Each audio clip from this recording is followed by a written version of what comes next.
मक्याचे भाव हे स्थिर आहेत. साधारण 2-2.5 हजार रुपये क्विंटलपर्यंत मका पोहोचलेला आहे. मक्यामध्ये फार मोठे इंडस्ट्री आपल्या भागामध्ये तयार झालेली आहे. त्यामुळे त्या मक्याची खरेदीसाठी किंवा ज्यासाठी आपल्याला मार्केटची उपलब्धता आहे ती पण चांगली झालेली आहे आणि त्यामुळे शेतकऱ्यांना मिळणारं जे उत्पन्न आहे ते इतर पिकाच्या तुलनेत मक्यामध्ये थोडं चांगलं आणि स्थिर उत्पन्न मिळण्याची आशा असल्यामुळे बऱ्याच लोकांनी मक्याची लागवड केलेली आहे. ही अळी अमेरिकन लष्करी अळीच्या नावाप्रमाणे ही काही 2-3 वर्षापूर्वी आपण बघितलं असेल की पूर्णच्या पूर्ण पीक नष्ट करण्याची क्षमता या अळीमध्ये आहे. त्यामुळे सुरुवातीपासून याचं नियोजन करणं गरजेचं आहे. हे पीक एकदा कमरेच्या वर गेलं की त्यानंतर आपल्याला त्या पिकामध्ये कुठल्याही प्रकारची फवारणी करणं देखील प्रॅक्टिकली शक्य होत नाही.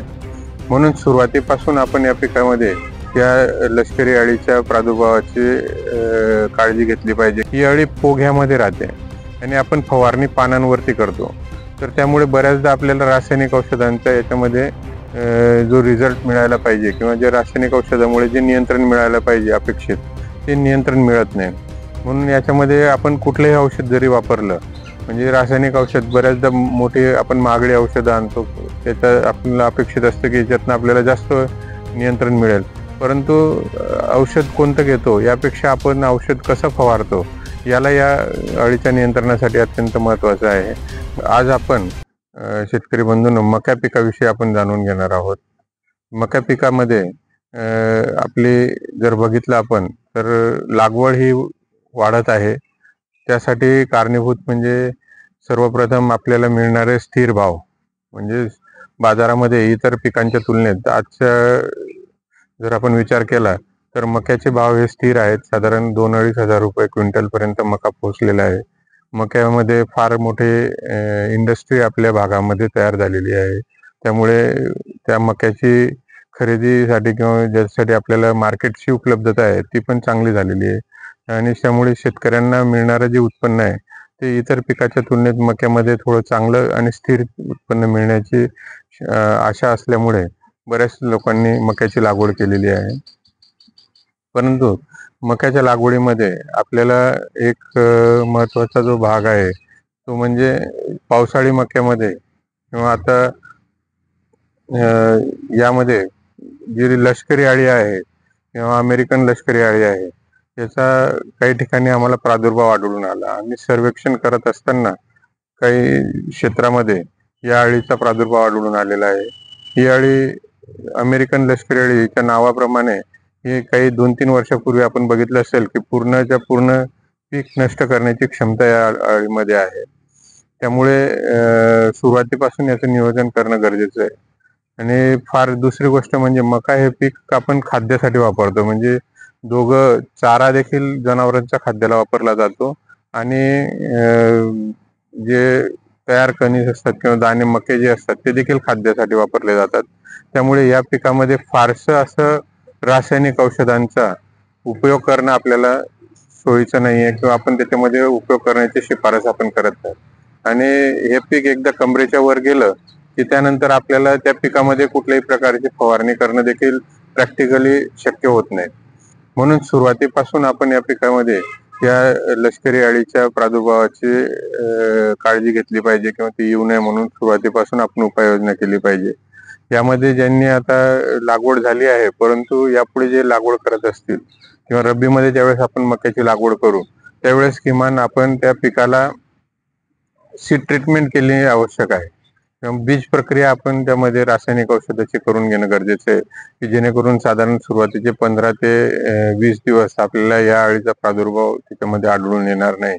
आणि यामध्ये अळीची सुरुवात जी आहे सुरुवातीला खूप लहान अळी असते आणि आपल्याला पानावरती फक्त एका बाजूने खरचटले जातात आणि विंडो सारखं किंवा ज्याला आपण म्हणू खिडकीसारखं किंवा पांढऱ्या चट्टे आपल्याला फक्त पानावरती दिसतात आणि काही दिवसानंतर आपल्याला त्या पांढऱ्या चट्ट्यांचं प्रमाण वाढलेलं दिसतं आणि पूर्णपणे काही ठिकाणी पानं खाल्लेली दिसतात किंवा एका ओळीमध्ये आपल्याला छिद्र झालेली आपल्याला दिसतात.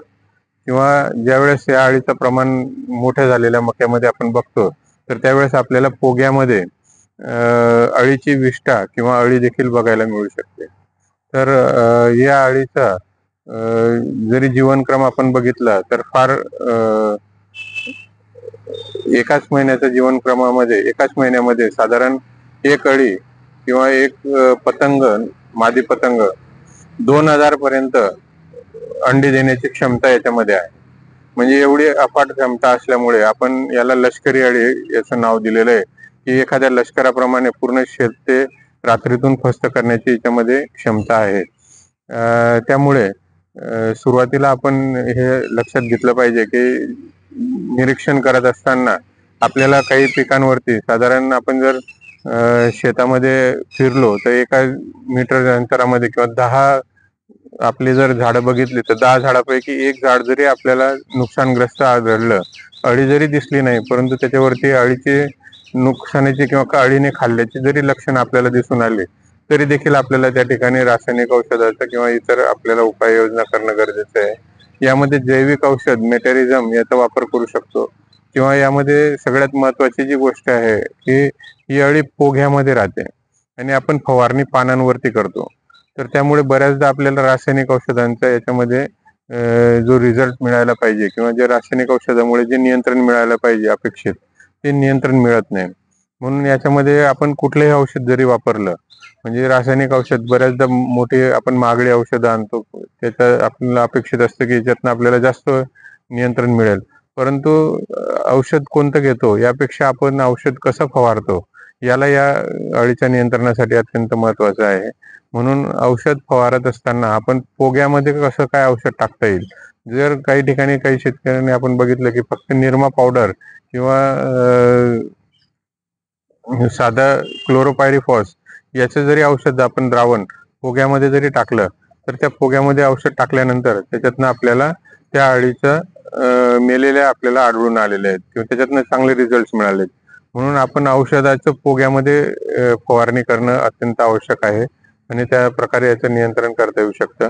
दुसरी गोष्ट म्हणजे यामध्ये आपल्याला जे इतर शिफारशीत औषधे आहेत त्यामध्ये जे लॅम्बडा सायलोथ्रिन प्लस क्लोरोनेट्रिप्रोल नावाचं जे आहे की जे अलिका नावाने आपल्याला बाजारात उपलब्ध आहे किंवा मग इतर जे आहे स्पिनोटोरम म्हणून जे औषध येतं त्याचा देखील आपण उपयोग करू शकतो किंवा मग डेलिकेट म्हणून ज्या नावाने आपल्याला उपलब्ध आहे.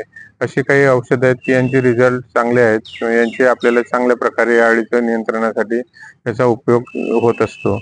तर मित्रहो, तर आपण मका पिकाच्या उत्पन्नासाठी ह्या गोष्टी पाळणं आवश्यक आहे. त्यानंतर महत्वाची काही 2-3 वर्षापासून एक अजून एक प्रश्न या मका पिकाला भेडसावतो, तो म्हणजे या पिकामध्ये येणारा मर रोग. म्हणजे ज्यावेळेस पीक आपलं काढणीला येतं त्यावेळेस पीक एकाएकी वाळून जातं किंवा सुकण्याचा प्रकार तो दिसून येतो. तर हे देखील आपल्याला महत्वाचं आहे की वारंवार मका पीक घेत असताना आपल्याला त्या पिकाची अवशेष आपले जमिनीमध्ये तसेच राहतात आणि त्या अवशेषावरती एक विशिष्ट प्रकारची बुरशी ही तयार होते आणि ती बुरशी आतमध्ये त्या पिकामध्ये वाढत जाते हळूहळू आणि तिचे लक्षणं मात्र आपल्याला ज्यावेळेस पूर्ण मका तयार व्हायची अवस्था असते त्यावेळेस दिसतात आणि त्यावेळेस ते एकाएक मकाचं पूर्ण झाड किंवा पूर्ण शेत वाढायला सुरुवात होते. तर यासाठी देखील आपल्याला त्याला लेट विल्ट ऑफ मेज असं म्हटलं जातं. हा रोग आपल्याला सध्या भेडसावत आहे कारण की वारंवार एकच पीक आपण घेत आहोत, एकाच ठिकाणी घेत आहोत आणि बरेचसे आपले सेंद्रिय पदार्थ त्याच ठिकाणी जमिनीत राहतात. त्यामुळे आपल्याला याचा प्रादुर्भाव आढळतो. तर त्या नियंत्रणासाठी आपण सुरुवातीला बीज प्रक्रिया करावी किंवा म्हणजे जे जैविक बुरशीनाशक आपल्याकडे ट्रायकोडर्मा आहे याची जर बीज प्रक्रिया आपण सुरुवातीला पेरणीच्या वेळेस करून घेतली तर त्यामधून आपल्याला भविष्यात या रोगाची लागण कमी होते. कारण हा रोग ज्याप्रमाणे आपल्या हार्ट अटॅक मध्ये जसं होतं की आपल्या शिरा हळूहळू ब्लॉक होत जातात, त्याचप्रमाणे या पिकामध्ये देखील याचं इन्फेक्शन सुरुवातीपासून होतं. सुरुवातीपासून मुळांमध्ये या बुरशी तयार होते आणि हळूहळू त्या बुरशीची वाढ होत जाते आणि त्याच्यातनं ज्या अन्न नलिका आणि पाण्याच्या ज्या नलिका असतात त्या नलिका चोक होत जातात किंवा त्या अडथळा त्यामध्ये निर्माण होत जातो आणि ज्यावेळेस ज्याला आपल्याला बुट्टे लागण्याची वेळ असतो किंवा ज्यावेळेस पीक पक्व व्हायला लागतं त्यावेळेस सर्वात जास्त अन्नद्रव्याची गरज असते. तर त्यावेळेस तेवढं अन्नद्रव्य उपलब्ध होऊ न शकल्यामुळे ते पीक एकाएक वाळत असतं. तर सुरुवातीपासून आपण जर याच्यामध्ये बीज प्रक्रिया केली आणि आंतरप्रवाही बुरशीनाशकाचा जर आपण वापर करून घेतला तर आपल्याला या या लेट विल्ट ज्याला म्हणतो आपण, तर या रोगापासून देखील संरक्षण करता येऊ शकेल आणि चांगलं हे मक्याचं उत्पादन आपल्याला घेता येऊ शकेल. धन्यवाद.